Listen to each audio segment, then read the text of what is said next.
It's the middle of March and we're still in a buyer's market that started around November of last year here in Phoenix. And people automatically think that buyer's market means lower home prices, but that is not necessarily the case. In fact, some people might be surprised to see that the median home price is up 4.3% over last year. This is Celina Acosta here with your March 2025 market update for Phoenix, Arizona and the metro area coming up.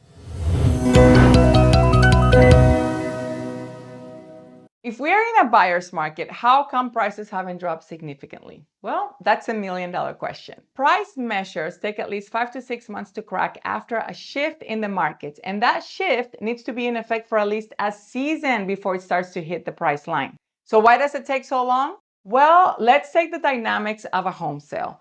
When selling a home first, the seller needs to list their home on the open market and possibly wait 30 to 40 days before accepting a contract, if the house is priced right. FYI, the average days on the market here are currently 58. That's for the Phoenix Metro, longer in the outskirts cities. So once there's an accepted contract, after another 30 to 45 days in escrow, the price finally records.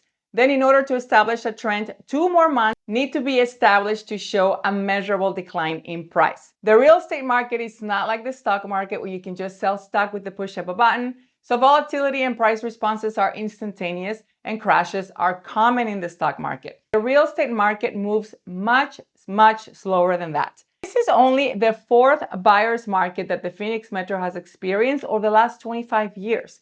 And the one from 2008 was extreme. It was not only a buyer's market, but the market had actually crashed.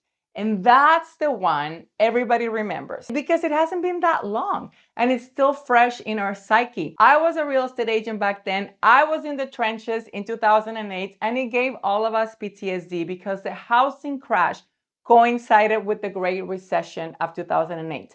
So it was very big, very memorable, and there's a lot of people who believe home values are set to crash if another recession happens, or that home prices immediately come down in a buyer's market. But those two things don't necessarily go hand in hand. Also, a buyer's market, not only are they not that frequent, but they can last 4 weeks like it did in 2022, or it can only last 4 months like it did in 2015. And then the market can shift back to a seller's market without ever having a price crash. Typically, home values go flat and boring during recessions or barely rise at all. Ironically, buyer demand for homes increases during recessions because mortgage rates typically decline. Measures today suggest prices could decline a little in the coming months if supply continues to rise at the rate that it's been doing. But it will be more like a gliding, not like a crashing. Under these circumstances, any drop in mortgage rates will have significantly impact on the buyer's purchasing power. There's a lot of buyers waiting for a little bit of a drop in the interest rate. Right now, we have around 25,500 listings in our market. And only a year ago, we had 18,000, and the rise in supply is causing the sellers added stress because there's more competition. There's more homes to choose from right now. It's taking a little longer for the buyer to choose the one. And this is adding more days on the market. So houses are taking almost 2 months to get under contract, which is making sellers restless. To put things in perspective, since the beginning of 2025, there's been more new listings coming to the market than in the last 4 years. So you can say that all these new listings is shocking the system.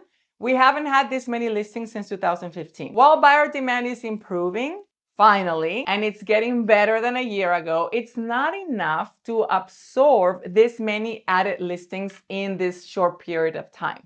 And the byproduct is a spike in price reductions in the houses that are already listed over the last 4 weeks. So there's more buyer negotiations. Even in homes that are in perfect condition, buyers are asking for concessions. The average list price per square foot tells us that sellers are not pushing the market on price, but you can see it in other ways, such as giving more concessions. They're offering concessions to the buyer before they walk in through the door.